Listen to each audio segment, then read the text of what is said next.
스마트머니의 선택입니다. 오늘 김종유 애널리스트님 나오셨습니다. 안녕하세요. 네, 안녕하십니까? 네, 먼저 역시 여태까지 그랬던 것처럼 한 주간의 또 글로벌 이슈부터 살펴볼 텐데요.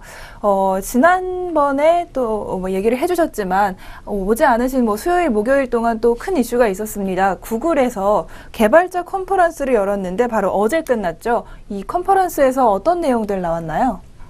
시장에서 미리 얘기했던 내용들만 발표가 됐습니다. 그래서 우리가 흔히 얘기하는 깜짝 쇼는 없었다라고 봐야 될 것 같고요. 이제 구글이 하든 애플이 하든 삼성이 하든 혁신은 거의 없는 게 아닌가.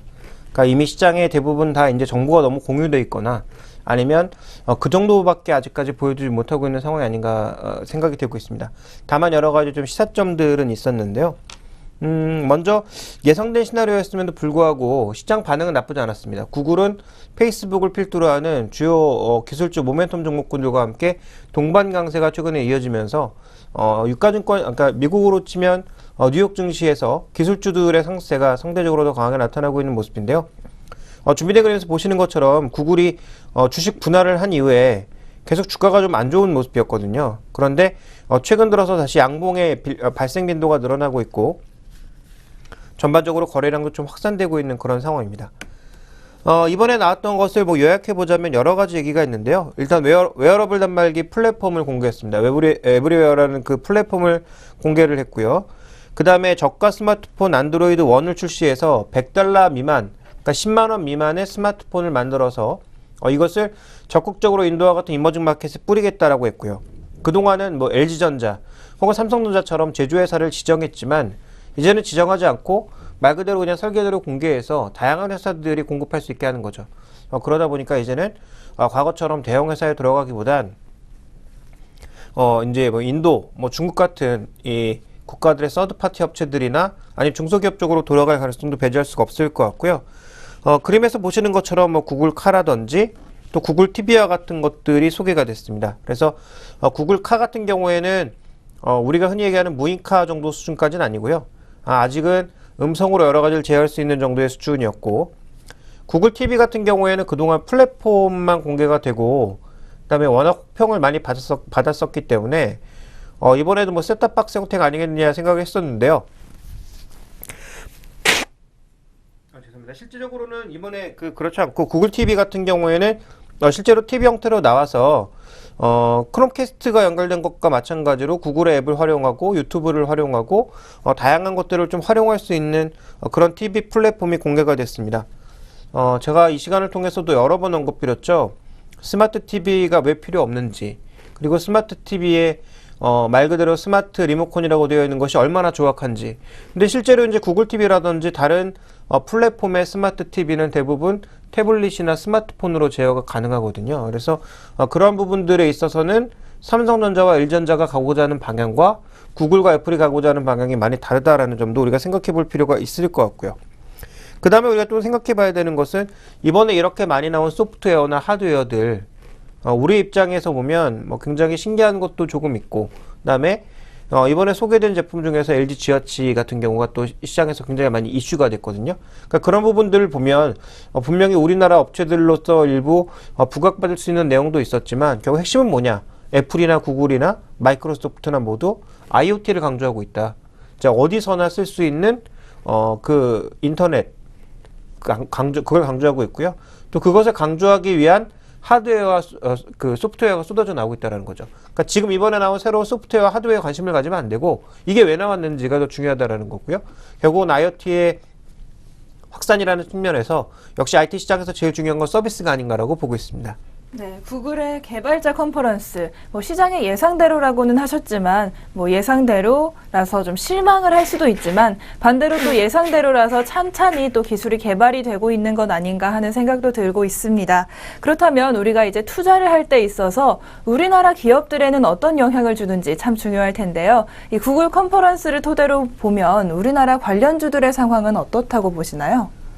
일단 말씀드렸다시피 서비스가 중심인데 서비스 시장에 한국은 아직 진출을 하지 못했거든요. 그래서 한국에 미치는 직접적인 영향은 제한적이라고 봐야 되겠죠. 다만 어제도 그랬던 것처럼 향후 IoT 시장이 커지니까 IoT 관련주로 꼽혔던 종목군들, 대표적으로 기가레인이라든지 뭐 이런 중소형주들의 움직임은 언제든지 나타날 수가 있다.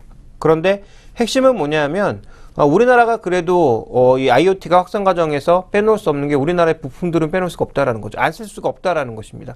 저가 제품이든 뭐든 안 쓸 수는 없는 제품이 바로 한국의 IT 핵심 부품이라는 거죠. 대표적으로 꼽히고 있는 게 뭐 LG 디스플레이, 스카이닉스 뭐 이런 제품들이겠고요. 그래서 이런 것들을 활용하는 과정에서 자기네 핵심 부품들은 앞으로도 강조가 될 가능성이 높다라고 보고 있고, 삼성전자의 실적도 여전히 양적인 측면에서 보면 핸드셋 쪽이 중요하겠지만 이제 질적인 측면이라든지 아니면 성장성 측면에서 보면 다시 또 반도체 쪽을 포함한 시스템 반도체 쪽이 더 중요해지지 않을까라고 보여집니다. 그래서 그와 관련된 핵심 부품주들에 대한 관심을 여전히 높여가야 될 것 같고요. 또 하나 이제 우리가 주목해봐야 될 것은 플랫폼하고 OS는 없지만 우리나라에서 이제 삼성이 타이젠을 중심으로 준비를 하고 있거든요. 다만 이게 성공 여부는 누구도 확신할 수 없는 국면이기 때문에 여러 번 언급드렸다시피 삼성전자가 이것에 성공을 해서 전 세계 시장에 예를 들어서 한 5%에서 10%만 가져가도 이건 엄청난 거라는 거죠. 만약에 그런 관점으로 가게 되고 삼성이 지금 퍼뜨리려고 하고 있는 다양한 인터넷 기반 서비스들이 만약에 확산이 된다면 그때는 삼성전자는 뭐 200만 원도 쉽게 넘을 수 있다라고 좀 보고 있습니다. 다만 그 가능성이 너무 험난한 길이다라는 점을 우리가 생각해 볼 필요가 있을 것 같고요.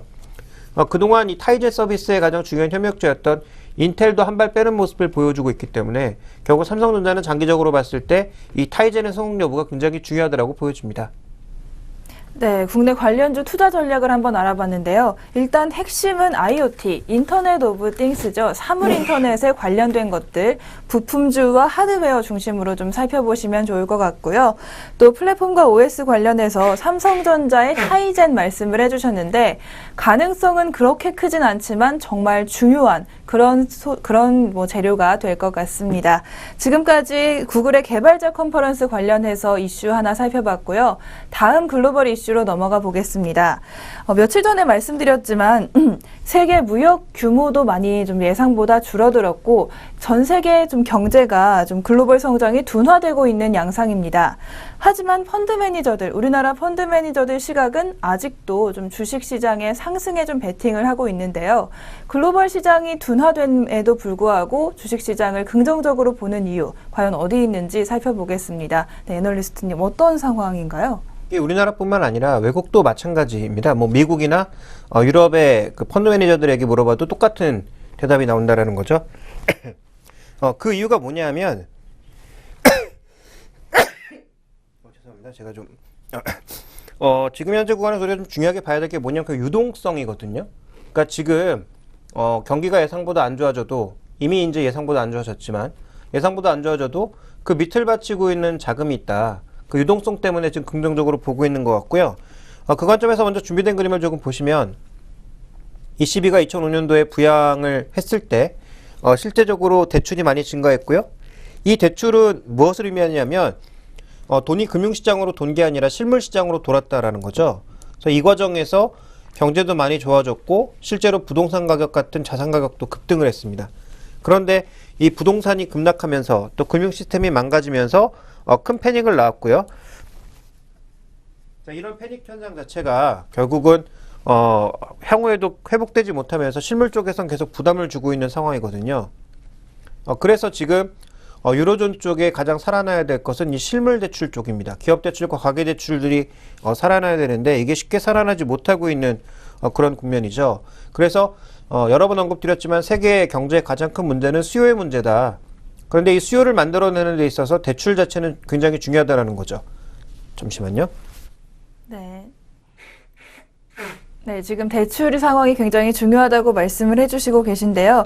이 유동성과 관련해서 우리 투자 전략을 잘 세워야 할 것 같습니다. 글로벌 성장이 둔화되는데도 지금 유동성에는 조금 관심이 쏠린다는 이야기를 하고 계신 거죠? 그러니까 문제는 금리를 낮춰주고 돈을 계속 공급했음에도 불구하고 그 돈이 어디로 가느냐가 중요한 거죠. 근데 그동안 준비된 그림을 다시 보시면 2009년도 이후로 엄청나게 많은 돈을 투입했죠.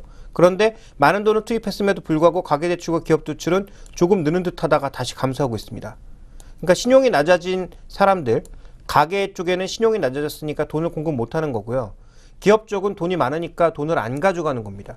그러니까 돈을 쓰기 좋은 조건을 만들어줬고 돈도 공급하고 있음에도 불구하고 유럽은 그동안 불태화 정책을 통해서 푼 돈만큼 다른 쪽에서 가져갔기 때문에 않는 부분도 물론 있지만 실제로 가계는 신용등급이 안 좋아져서 못 가져갔고 기업은 돈이 많아서 안 가져간 거죠. 그러니까 실제로 실물로 돈이 안 돌고 금융시장에만 돈이 돌면서 금융시장은 견조했지만 실물시장의 회복은 계속 지연된 것입니다. 그런데 지금 ECB가 바라는 건 이게 회복돼서 실물이 회복되길 바라는 거죠. 그래서 뭐 물가가 너무 빠르게 오르면 안 되겠지만 유로존 성장이 한 2.2% 정도 되고 물가가 한 1.9%, 1.8% 정도 오르면 유로존은 최고로 좋은 거죠. 안정적인 성장과 함께 물가가 통제가 되는 것이니까. 그러니까 그 그림을 만들려고 계속 자극을 하고 있는 건데 어차피 이 통화정책 효과가 조금 시간이 걸리니까 과연 이렇게 돌아설지 여부는 아직은 좀 기다려 봐야 될 것 같고요.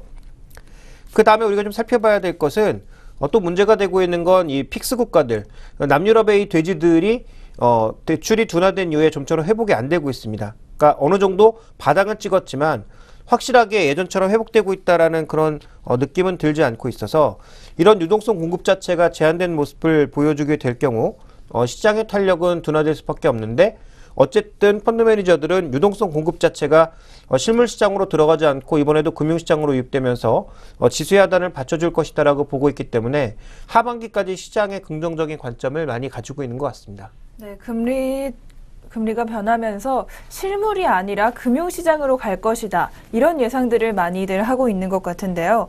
그런데 유동성 공급 기대에도 불구하고 좀 우리나라의 상황은 다릅니다. 우리나라는 외국인 자금 유입이 그렇게 좀 활발하지는 않은 상황이죠. 어제 900억 원 정도 샀지만 또 오늘은 또 그만큼 팔고 있습니다. 외국인들의 수급이 유동성 랠리 기대에도 불구하고 그리 좋지 않은 점, 이 점은 우리가 어떻게 바라보면 좋을까요? 지금 돈이 계속 선진국 내에서만 돌고 있기 때문입니다. 그러니까 여러 번 언급드렸지만 지금 한국 싸다. 맞습니다. 그리고 한국에 좋은 기업들 많다. 맞아요. 그런데 한국에만 있으면 한국으로 돈이 많이 오겠죠. 그런데 외국인들의 지분율은 지금 한국 시장에서 절대 낮지 않습니다. 역대 최고치 부근에서 지금 맴돌고 있거든요. 그러면 여기서는 이제 국내 자금에 받쳐주면서 외국인들이 설사 빠져나가더라도 강력하게 저점을 만들고 끌어올리는 그런 모습을 만들어줘야 되는데 지금 국내 개인들은 그런 확신은 없는 것 같고요. 또 기관 투자자들의 베이스도 결국은 누굽니까? 펀드 자금 어디서 들어오나요? 결국 개인들의 자금에서 들어오거든요. 근데 개인 투자자들 자체가 아무래도 뭐 빚이 많다든지 이런 부분에 머물러 있고요. 실제로 이제 돈을 정말 많이 가지고 있는 그런 부자들 만나보게 되면 의외로 이제 우리나라 주식시장이나 우리나라 기업들에 대한 기대가 과거에 대비해서 많이 낮아져 있습니다. 그래서 이런 부분들이 복합적으로 반영되면서 결국 다시 외국인들이 이끌어줘야 되는데 그런 외국인들 지분율을 역대 최고치 이상으로 가져갈 만한 모멘텀이 있어야 되는데 그게 없다라는 거죠. 그러니까 우리가 지금 유동성 기대는 굉장히 많이 하고 있습니다만 아직까지 그 기대감이 반영되지 않은 상황. 그래서 유동성이 들어와야 지금까지 뭐 떠들었던 2200선 가고 유동성으로 시장이 오른다라는 그런 개념이 맞아 들어간다라는 것입니다. 그래서 그걸 확인해야 되는데 아직까지 확인되지 않았기 때문에 어디까지나 가능성의 한 축으로만 남겨두자라고 말씀을 드리고 싶고요. 또 하나 중요한 건 2분기에 삼성전자의 실적이 만약에 8조 원 아래로까지 내려가게 된다면 아마 올해 전체적인 실적 추정치도 또 다 바꿔야 될 겁니다. 그러니까 지금 1분기부터 2분기까지 계속 실적 추정치가 내려가고 있거든요. 그래서 처음에 130조 정도 잡아놨던 것을 지금 119조, 120조까지 내려놨습니다. 그런데 만약에 삼성전자 실적이 2분기에도 그 정도고 3, 4분기에도 특별하게 개선되지 않는다라는 것이 만약에 시장의 컨센서스가 되게 되면 또 조정해야 되거든요. 그러면 그동안 우리가 지속적으로 믿고 있었던 PER 개념의 저평가도 흔들릴 수 있습니다. 그러면 그때 또 얘기가 달라지는 거죠. 그러니까 이런 것들에 대한 확인 과정도 필요하고요. 그러니까 우리는 지금 장기적으로 유동성이 어떻게든 들어올 것이니까 걱정하지 말고 주식 빠지면 무조건 사라라는 논리도 길게 보면 틀린 건 아니겠습니다만 단기적으로는 더 싸게 살 기회가 생길 수도 있다. 그렇다면 이런 변화 과정, 거래대금의 증가라든지 기업 실적의 추정치 만족 여부라든지 이런 것들을 좀 더 살펴보면서 7월 달 정도에는 조금 보수적으로 가는 게 어떻겠느냐라고 보고 있습니다. 네, 7월 정도까지 보수적으로 가시다가 2분기 국내 기업들 실적 그리고 유동성 공급의 상황 보시면서 투자 기회 엿보시는 것도 참 좋을 것 같습니다. 지금까지 글로벌 이슈 살펴봤습니다. 잠시 후에 오늘의 업종, 건설 업종이 준비되어 있는데요. 잠시 후에 돌아오겠습니다.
오늘의 업종, 건설업종이 준비되어 있습니다. 건설업종의 업황을 살펴보기 위해서는 크게 두 가지 축이 필요하다고 볼 수가 있겠는데요.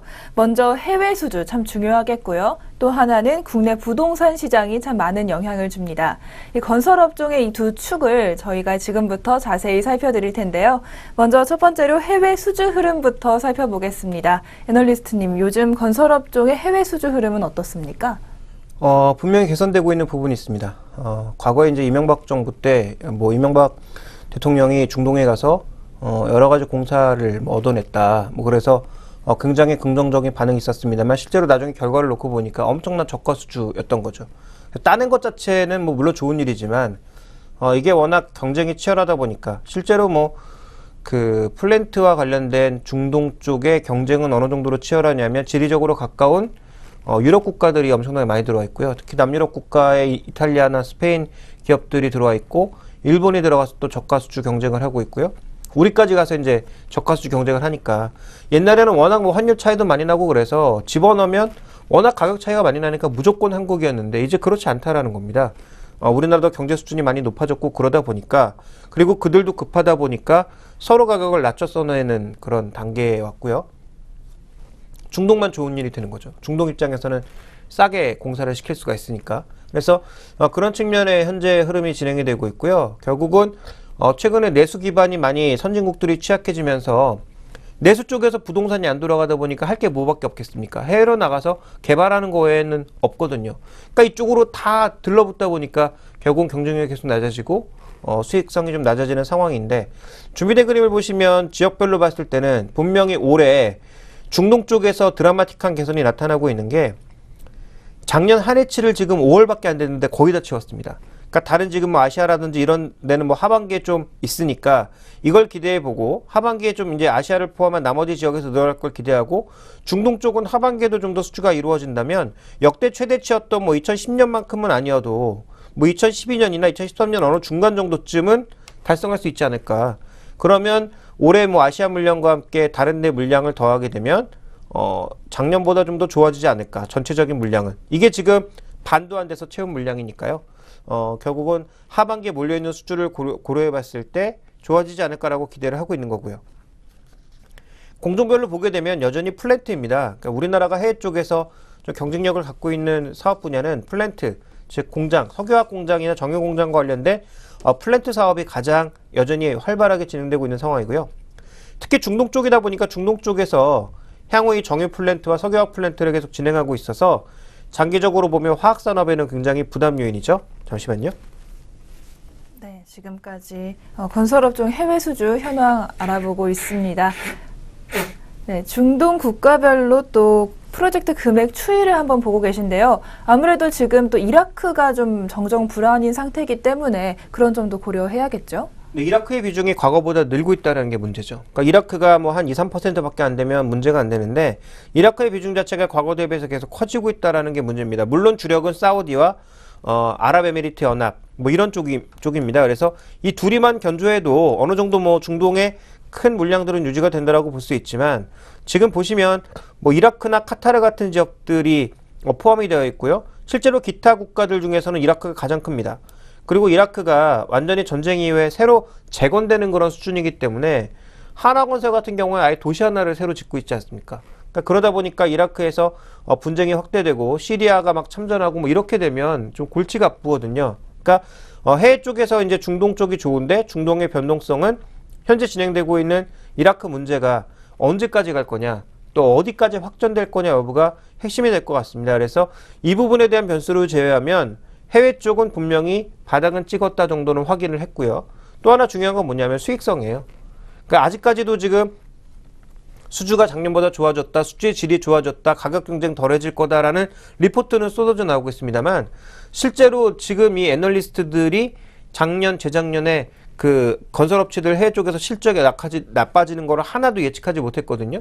그러니까 이번에도 그냥 무조건 좋아진다라고 얘기하고는 있는데, 그게 정말 좋아지는 건지 여부는 조금 미지수고요. 특히 우리가 그와 관련된 업황 회복을 제대로 예상해 볼 수 있는 지표 중에 하나는 삼성 엔지니어링에 대한 외국인들 순매수 강도일 것 같습니다. 근데 여기에 또 하나 헷갈린 게 있는 게 뭐냐면, 삼성엔지니어링이 지금 삼성물산과 합병 얘기가 나오면서 이게 그걸 노린 매수인지 아니면 삼성엔지니어링은 전부 100% 플랜트니까 플랜트 회복을 노린 매수인지가 좀 헷갈린다라는 거예요. 그래서 외국인 매수가 과거에는 플랜트 업황을 알 수 있는 중요한 지표였는데 지금은 삼성그룹의 전반적인 재평 과정에 나타나는 매수도 들어오고 있기 때문에 헷갈린다라는 거죠. 그래서 이와 관련된 여러 가지 내용들은 좀 더 확인이 필요하지만 어쨌든 해외 쪽에서는 중동을 중심으로 회복세를 보이고 있다. 이 정도로 정리해 볼 수 있을 것 같습니다. 네, 해외 수주 지금까지 알아봤습니다. 양적인 성장은 물론 좀 긍정적이지만 수익성에 대해서는 아직은 조금 더 확인이 필요하다. 이 정도로 요약을 해볼 수 있겠는데요.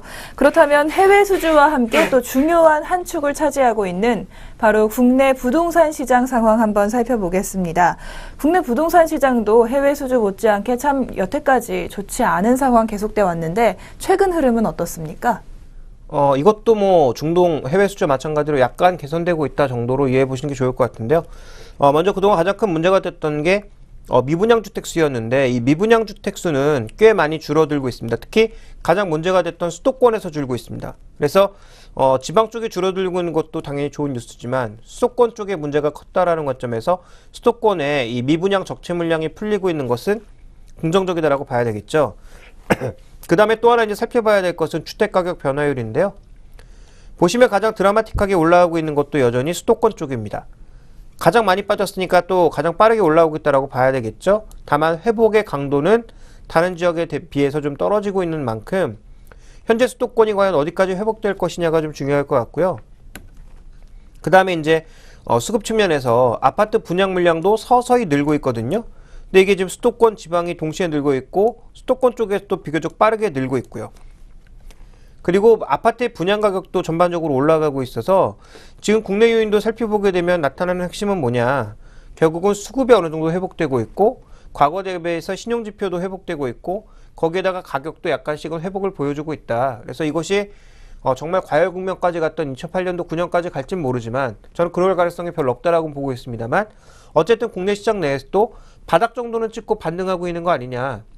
다만 지역별 격차를 어떻게 해소해 나갈 것인지. 서울이 지금 회복되고 있는 것 같지만 또 재건축이라든지 이런 강남 일부 지역을 제외한다면 또 뜨뜻미지근한 지역도 많이 있거든요. 그래서 그런 부분들에 대한 균형을 생각한다면 아직은 본격적인 회복이라고 얘기하기는 어렵지만 어쨌든 전체 지표를 요약해 봤을 때 수급과 가격이 어느 정도씩은 회복이 되고 있다. 이렇게 봐야 될 것 같고요. 남아있는 건 하반기에 정부의 정책을 얼마나 강력하게 밀어붙이면서 더 부양을 시킬 것인지 이 부분이 남아있는 것 같습니다. 네, 주택시장 역시 본격적인 회복은 아니지만 회복의 조짐들 보이고 있는 것 같습니다. 말씀해 주신 것처럼 수급과 가격 측면에서 모두 다 긍정적인 모습 조금씩 보여주고 있고요. 남은 것은 정책이 얼마나 뒷받침을 해주느냐인 것 같은데요. 이렇게 주택시장도 긍정적인 모습 조금씩 보여주고 있고 해외 수주도 이제는 조금 회복될 수 있지 않을까 하는 예상이 나오는 가운데 그렇다면 이제 업종 중에 또 어떤 종목을 골라야 하는지 또 투자 전략은 어때야 하는지 알아보겠습니다. 네, 애널리스트님 투자 전략은 어떻게 가져가면 좋을까요? 말 그대로 회복은 진행 중이고 있는 것이고 실제로 주가도 바닥 대비해서 어느 정도 올라가고 있으니까 현재 적정하게 시황을 반영하고 있다고 봐야 되겠죠. 그런데 이게 어디까지 갈 거냐, 탄력이 강한 거냐 약한 거냐에 대한 확인은 저는 아직도 필요하다. 그 확인 과정이 2분기 실적 발표 기간이라는 거죠. 그러니까 눈앞에 다가와 있습니다. 이게 7월 중순부터 말 사이에 이제 하나둘씩 실적이 발표가 될 텐데 지금 시장의 예상은 2분기부터는 실적의 흑자 전환 여부가 슬슬 가려지면서 흑자 전환 속도가 빨라지고 흑자 전환의 강도가 높아진다라고 보고 있거든요. 근데 이게 2분기에도 회복이 만약에 안 됐을 경우에는 지금 수주하고 있는 것도 별거 아니네라는 그런 시각이 들 수가 있거든요. 그러니까 지금이 왜 중요하냐면 과거의 저가 수주 물량들이 줄어들고 신규 수주 물량들이 늘어나는 시기입니다. 그래서 건설업계의 특성상 수주를 이렇게 끊어서 실적에 반영하는 것을 고려해 보면 이번에도 어떤 교차 지점이 보이지 않을 경우에는 해외 쪽의 회복은 아직도 멀었구나 이런 생각이 들 수 있을 것 같고요. 그 다음에 아까 말씀드렸던 지정학적 위험이라든지 그다음에 국내 쪽에서는 또 하나의 문제가 가계부채 아니겠습니까? 가계부채 천조 이거 어떻게 해결할지 아직 나오지 않은 상황 속에서 부동산 가격만 올라버리고 부동산 규제만 풀어버린다고 해서 또 좋은 건 아니거든요. 그래서 지금 정부의 정책 조율도 지금 최경환 경제부총리 내정자 같은 경우에는 LTV, DTI 다 현실적으로 뭐 풀겠다. 뭐 물론 전면 철폐하는 것은 아니지만 현실적인 부분으로 이제 바꿔주겠다라고 했습니다만 금감위 쪽에서는 또 반대를 하고 있어서 이런 정책적인 조율은 어떻게 할 것인가 이런 부분들이 남아있기 때문에 업종 내에서는 저는 뭐 예전부터 계속 언급드렸습니다만 삼성물산이나 현대건설처럼 추가적인 신용 리스크도 없고 그다음에 올해 수주도 나쁘지 않고 그다음에 공정도 다변화되어 있고 이런 종목군들 중심으로만 접근하는 것이 저는 유리하다고 보고 있기 때문에 전반적인 종목군들에 대해서는 트레이딩 의견을 말씀드렸던 두 종목 정도에 대해서는 조금 긴 관점에서의 접근을 말씀을 드리고 싶습니다. 네, 지금 방금 화면에도 나왔듯이 회복은 진행 중이나 탄력은 확인해야 한다. 이 말 한마디로 또 요약이 가능할 것 같습니다. 삼성물산과 현대건설처럼 좀 공정도 다변화되어 있고 리스크도 적은 종목 중심으로 투자 전략 세워나가시길 바랍니다. 지금까지 오늘의 이슈 알아봤고요. 종목 신호등 이후에 오늘의 종목으로 돌아오겠습니다.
동방박사의 종목 신호등 시간입니다. 지금 가지고 계신 종목 언제 팔아야 되나 걱정이신 분들, 혹은 이 종목 지금 사도 되나 고민이신 분들, 저희 리치맵 홈페이지에 이 고민들 잘 쓰셔서 올려주시기 바랍니다. 그럼 바로 이 시간에 동방박사 최병훈 전문가님께서 여러분의 종목에 대한 고민 상담, 또 종목 신호등을 켜주실 겁니다. 오늘도 동방박사 최병훈 전문가님 모시겠습니다. 안녕하세요. 네, 안녕하십니까. 동방박사 최병훈 전문가입니다. 네, 오늘도 좋은 말씀 기대하겠습니다. 첫 번째 종목부터 질문을 드릴 텐데요. 먼저 시청자분께서 올려주신 종목은 바로 현대건설입니다. 현대건설을 월요일에 대박스타 저희 프로그램이죠. 저희 프로그램을 보시고 52,500원에 50%나 매수를 하셨는데 잘 올라가고 있는데 이제는 좀 언제 팔아야 할지 매도 타이밍이 고민이라고 하시네요. 현대건설 조언 부탁드립니다. 네, 이제 월요일 날 이제 52,000대 매수하면 단기적인 목표가가 57,000원이라고 정도 그랬는데요. 오늘 좀 잘 오르고 있습니다. 최근에 오늘 뭐 현대건설뿐만 아니라 대림산업 이렇게 건설주들이 모습이 좋은 편이고요.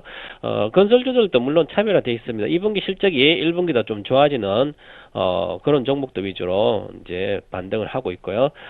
전반적으로 지금은 오르고 있는데 요즘 뭐 시장에서 초대형주들은 사게 되면 수익이 거의 잘 안 나죠. 지수가 계속 박스권에 놓여 있는 상태고 지지부진하기 때문에 그래서 현대건설은 생각보다 바닥권에서 잘 사신 것 같고요.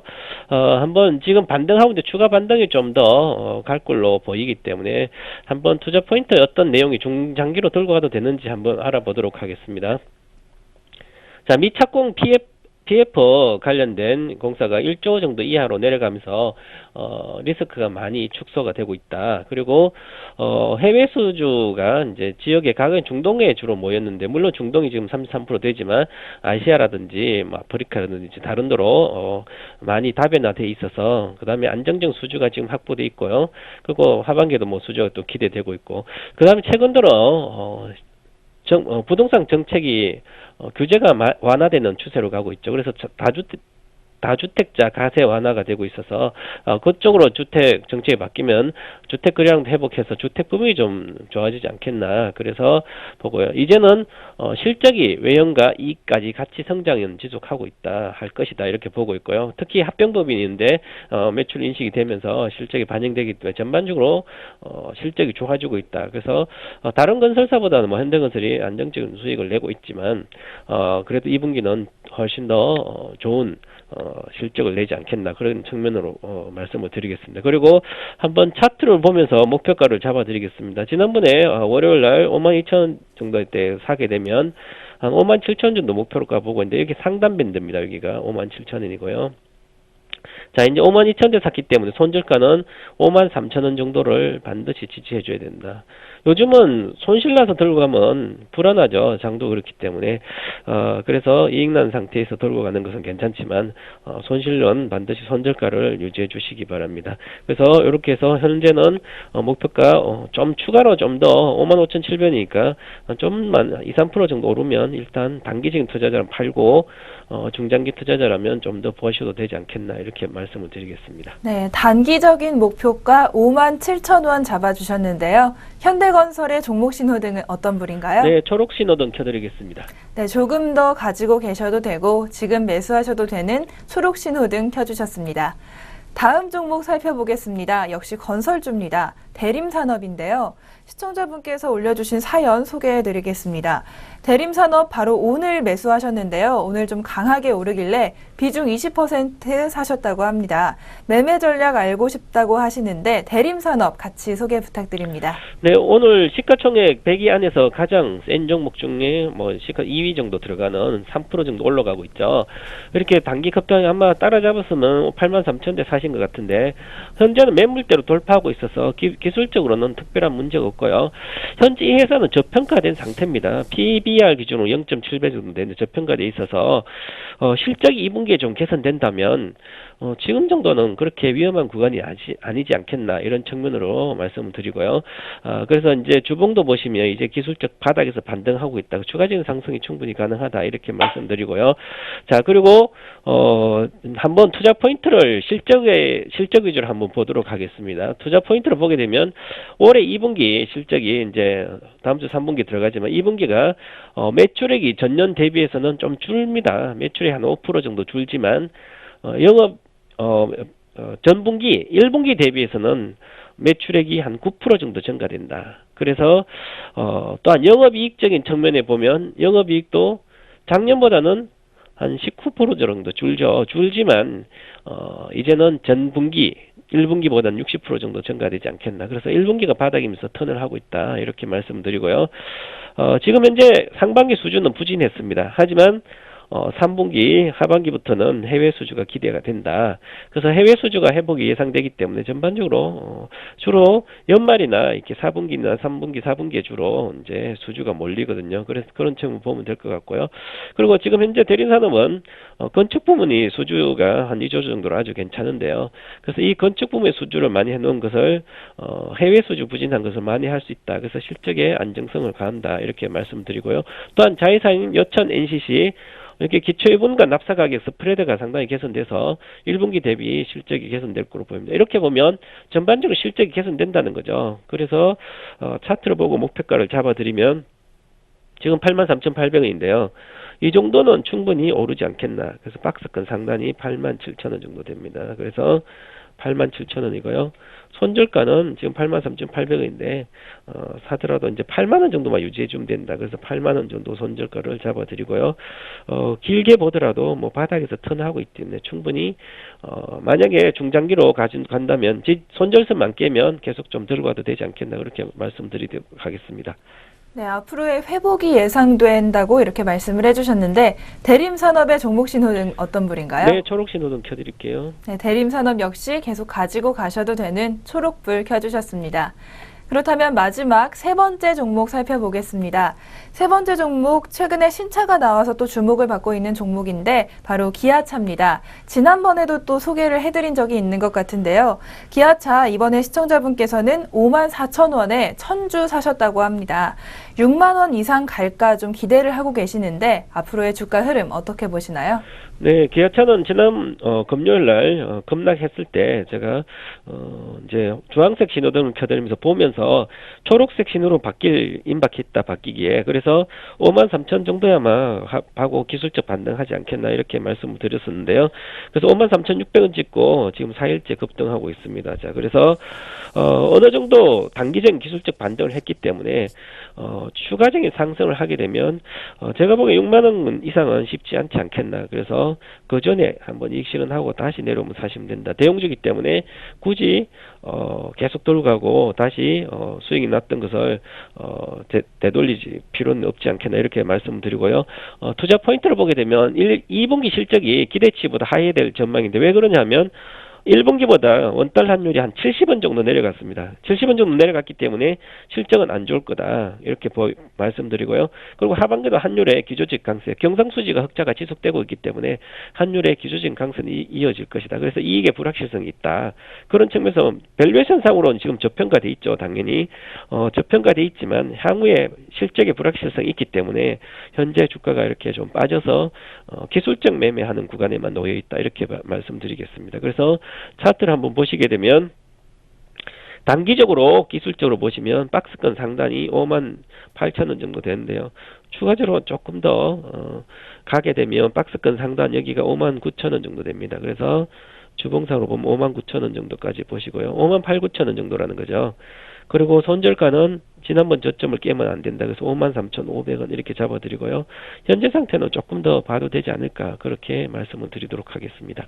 네, 요즘 환율 문제 때문에 참 좋지 않은 영향 받을 수 있는 그런 자동차 업종인데요. 하지만 또 이제 이익 불확실성을 조금씩 줄여나가는 모습 기대해 보겠습니다. 기아차의 종목 신호등 어떤 불인가요? 네, 현재는 홀딩하고요. 이제 가져가도 된다. 초록 신호등 켜드리도록 하겠습니다. 네, 앞으로는 조금 더 가지고 계셔도 될 것 같습니다.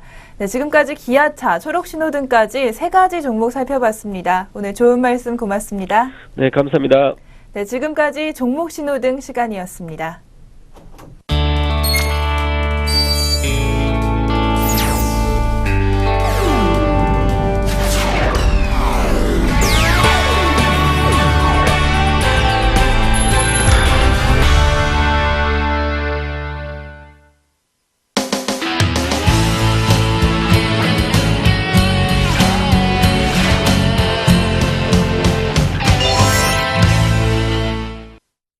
다시 스마트머니의 선택 김종효 애널리스트와 함께 하시겠습니다.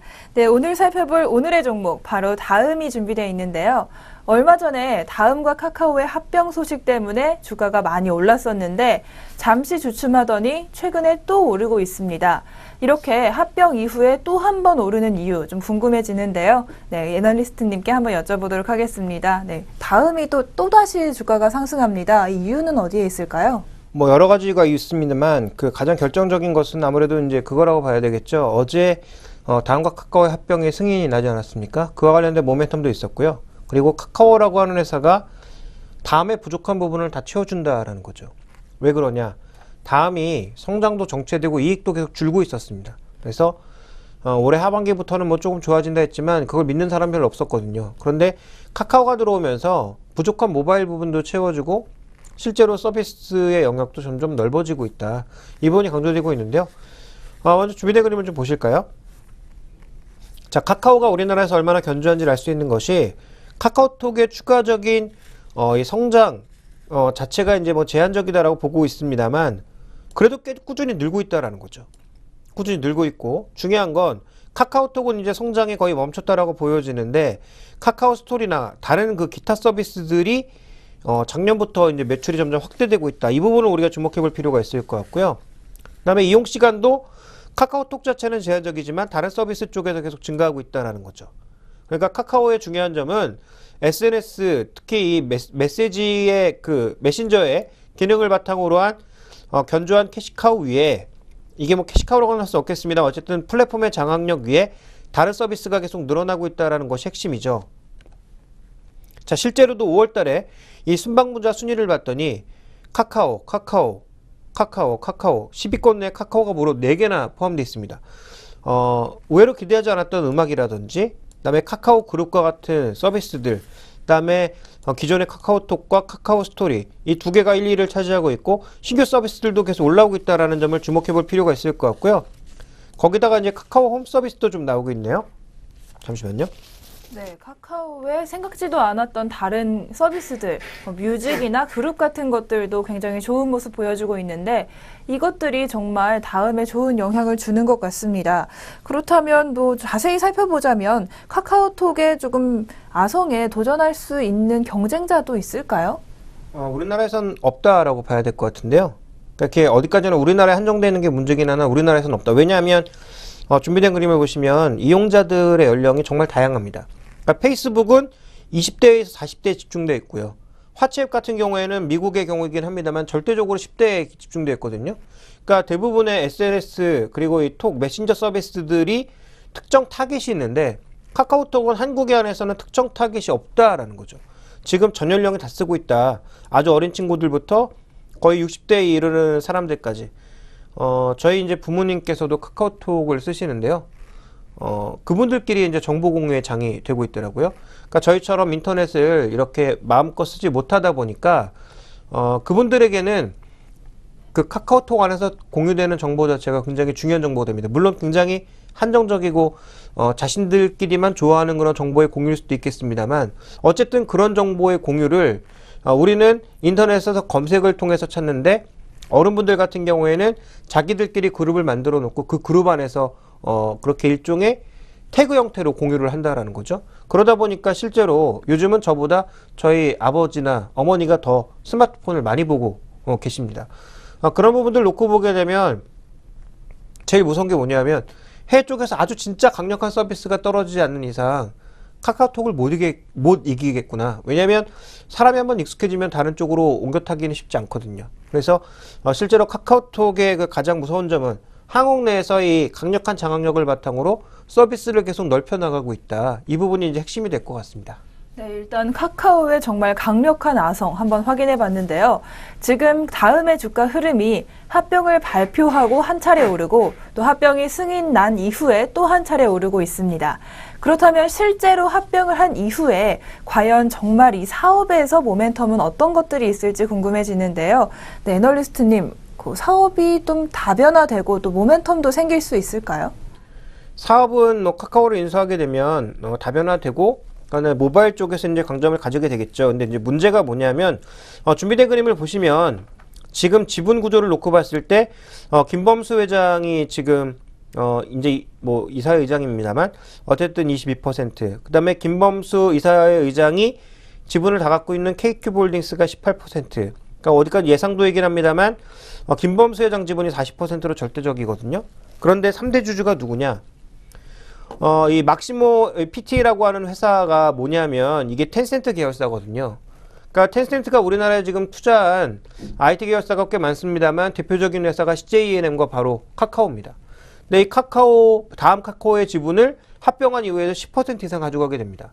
그러면 이들의 지분을 통해서 과연 중국 진출을 할 수 있을 거냐? 이 부분이 이제 핵심이거든요. 그러니까 지금 우리가 가장 중요한 건 뭐냐면 이 글로벌 SNS 시장에서는 글로벌 시장에 어떻게 안착하느냐, 또 글로벌 시장에서 어떻게 돈을 버느냐가 문제인데 이 부분에 있어서 국내에서는 이제 뭐 절대적인 지위를 차지했다. 앞으로 뭐 월렛 서비스도 나오고 그다음에 뭐 카카오와 관련된 광고도 나오면서 매출이나 이런 것도 늘어날 가능성 충분히 있는데 우리나라 인구 5천만으로는 한계가 있다라는 거죠. 그럼 뭐 중국이라든지 아시아라든지 진출을 해야 되는데 그 부분에 대한 한계에 부딪히면 이 종목은 모바일로의 확장으로서 또 한번 성장할 수 있는 계기 마련했으나 네이버의 라인만큼 올라가기 위해서는 무언가 추가적인 알파가 필요하다는 거죠. 근데 제가 이 텐센트가 지분을 갖고 있음에도 불구하고 부정적으로 보는 이유는 조금 전에 카카오 설명드리면서 다 말씀드렸습니다. 다른 SNS가 우리나라에 침투해서 성공하기 쉽지 않겠구나라고 말씀드렸죠. 반대로 다른 나라에서 이미 카카오톡만큼 장악한 SNS가 있으면 카카오톡이 진입해서 그렇게 되기도 쉽지 않다라는 거죠. 그러면 텐센트는 과연 카카오에 돈을 왜 투자했느냐?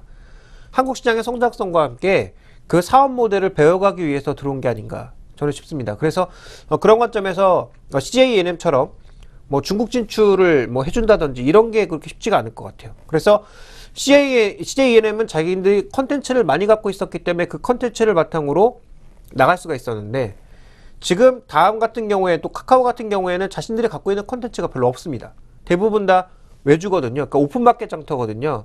컨텐츠를 갖고 있는 사람들에게 우리가 여기 그 시장터를 열어놓을 테니까 니들이 와서 물건을 팔아. 그리고 우리 수수료를 받을게. 이 형태거든요. 그러다 보니까 이제 상대적으로 이런 그 장터들은 해외에 이미 다 있다라는 거죠.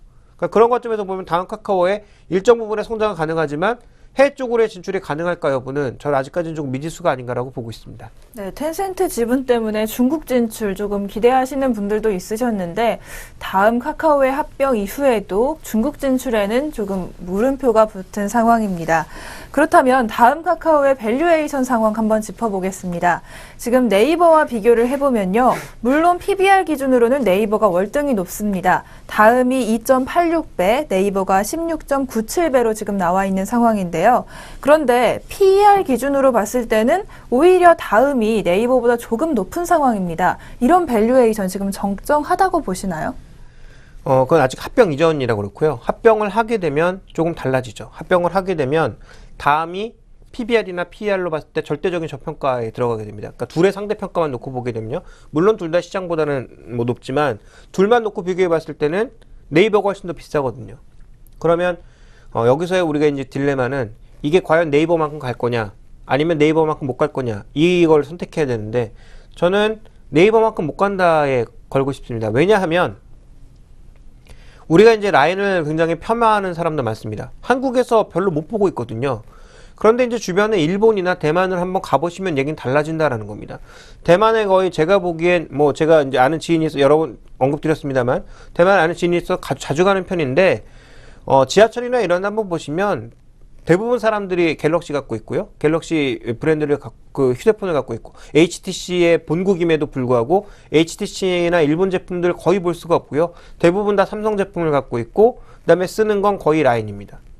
그리고 일본도 마찬가지라는 거죠. 일본도 라인의 매출이 가장 많이 나오는 국가이긴 합니다만 여기서 스티커 굉장히 우습게 보지만 스티커에 목매달고 사는 사람들이 분명히 있고요. 그 다음에 라인을 이용한 다양한 플랫폼들이 지금 카카오에서 나온 것처럼 그런 동일한 모델로 일본을 포함한 다른 국가에서 추진이 되고 있고요. 그동안 라인의 최대 약점으로 꼽았던 일본과 대만 빼면 뭐 있느냐. 그런데 이제 태국이라든지 스페인이라든지 다른 쪽에서 조금씩 매출이 발생하기 시작하고 있거든요. 그러니까 향후 게임을 통해서 또 중국이라든지 이런 쪽에 진출을 앞두고 있는 상황이고요. 그런 관점에서 본다면 다음과 네이버는 저는 그 밸류에이션이 같을 수는 없다라고 보고 있습니다. 그래서 지금 현재 올라가고 있는 건 뭐 여러 가지 기대감을 반영하는 과정, 또 미국에서 페이스북도 오르고 몸의 소주가 오르니까 같이 올라가는 그런 여러 가지 요인들이 반영되고 있는데요. 저는 제가 보기에는 상탄력이 좀 둔화될 가능성이 있다라고 보고 있기 때문에 다음에 대해서는 적어도 네이버 라인보다는 좀 낮은 밸류에이션을 매겨서 증권사들이 추정하고 있는 뭐 16만 원대 가격은 가기 힘들다. 이 정도로 좀 생각해 보시는 게 좋을 것 같고요. 단기적인 탄력 정도만 있다라고 보셔야 될 것 같습니다. 네, 지금 다음과 카카오의 합병 소식 때문에 다음에 굉장히 많은 주목 쏠려 있지만 그래도 사업 내용 찬찬히 살펴보자면 네이버보다는 할인된 가격이 적정하다. 이런 결론을 내려주셨습니다. 오늘 좋은 말씀 고맙습니다. 네, 지금까지 스마트머니의 선택이었습니다.